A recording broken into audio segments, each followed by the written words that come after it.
Good morning, friends. This is Charles Rippey again, the chaplain here at VCU Health and Massey Cancer Center. Today, I am glad that you're joining me on another particular rendition of spiritual practices as part of the Integrative Health web series with Massey Cancer Center. Today, I'm going to be taking a short time to speak on a particular practice that has not been talked about yet, but it is something that you can employ to help particular meditation practices that you are doing now, or if you're a person that has a prayer life or prayer exercises, this is something that can help supplement or better make sense of the different things that you are doing. It is called the body scale. It is also called the body examine by some, and it is based within the work that has been heavily researched called mindfulness-based stress reduction therapy. And even though it is just a small caveat of that, it is something that I have personally utilized, and I have seen others utilize it as well to help connect better what is going on in the mind and in the heart and in the spirit. So today, I want to talk about what research there has been done.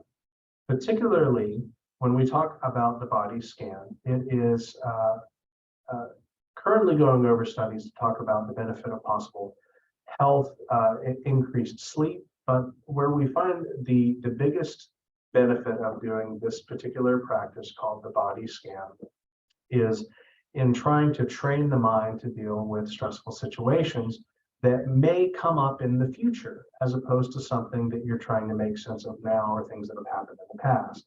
We call it the parasympathetic mind, as opposed to that fight or flight mechanism that I'm sure many of you have already heard of or experienced yourself. When something stressful happens, when it's very quick or very new, we must ask ourselves, so what do we normally do? Do we tense up? Do we run away? Do we get angry? Do we puff up? Do we ask questions? Do we speak hurriedly? Do we take in that stress or act very stoically? Do we carry that stress from those things in a way that is beneficial or harmful? All of us do different things. So mindfulness-based stress reduction and particular practice within it called the body scan has shown particular benefits in being able, when under duress or under stress, having been able to train your body to stay more in that restive or that digestive state of mind where things are okay, as opposed to being in that overly alert, whether it's worthy of that or not, state of mind, which causes a lot of secretions of hormones that can cause some anxiety, some stress, but it also gets you powered up and ready to go in moments of stress. So in particular, when I talk to individuals that talk about how their body is starting to feel a certain way, and it's not necessarily symptomatic of what's going on medically, I would ask this particular question: well, where do you carry your stress? It's a simple question. A lot of us don't actually ask that much. I think I've been asked that by somebody that offered massages before, or by those in particular, a doctor that was very aware that the body does sort of keep the score. Where do you keep your stress? For many people, they talk about having stress headaches, tension headaches, knotting up in the neck or in the shoulders or in the upper back. Those that have had a back injury in the past, when they're very stressed about different things, they may have not lifted anything, they may have not tweaked it, but it seems like it's starting to act up again. For me, in particular, one of the things that I have realized about myself came at a very early age. I carried my stress in my stomach.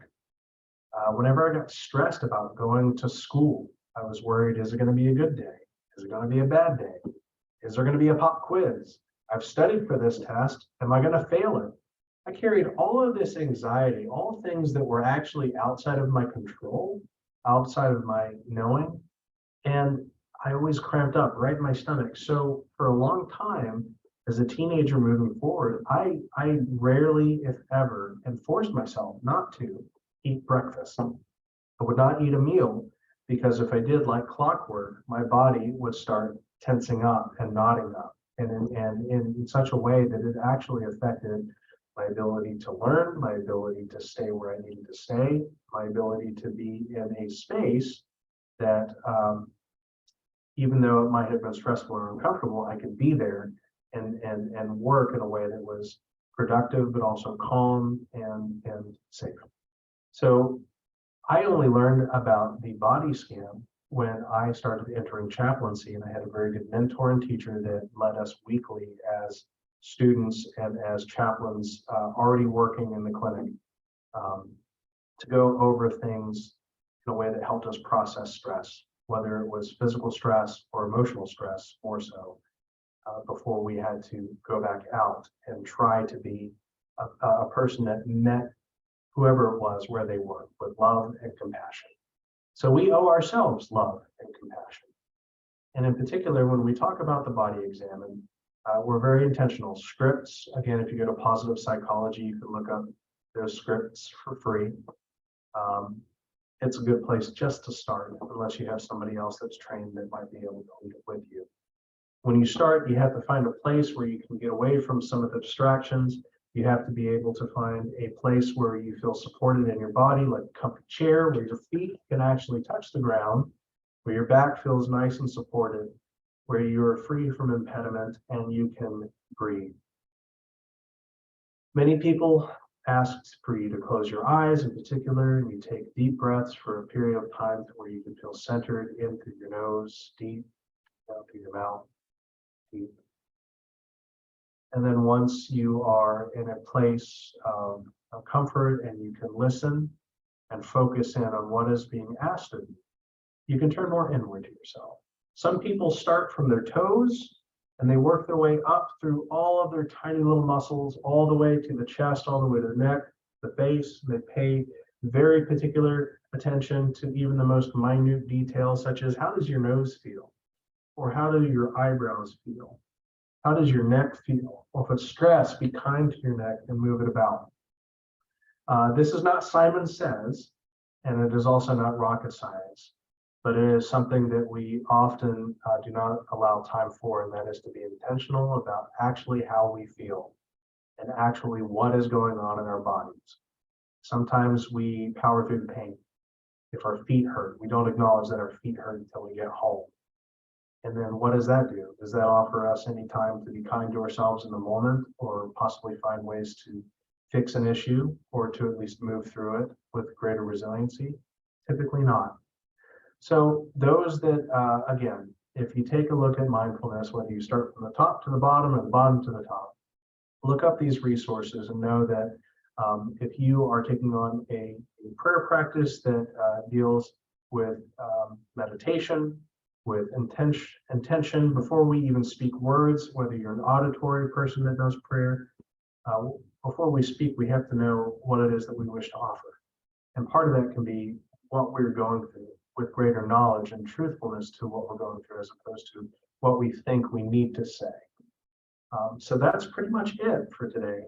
And I hope that this was somewhat helpful for you, at least to explore. If you want to talk about it, or you would like to do an actual session with me one-on-one, I'm happy to do it in person with you, or I'm happy to do it over Zoom if that place is safer or more convenient. But just simply look at my information, email me at Charles, CHARLES, period, Riffy, RIFF, as in Frank, EE, as in egg, at vcuhealth.org. And I'd love to get in touch with you and explore this particular practice in greater depth. Thank you again. And until next month, when we take a look at being able to curate music or writings that are meaningful to us, how that exercise can help us maintain agency and also help us to explore our own feelings by looking at different things based on where we are. I look forward to doing that with you. And until next time, talk to you soon. And thank you, my friends. Bye-bye.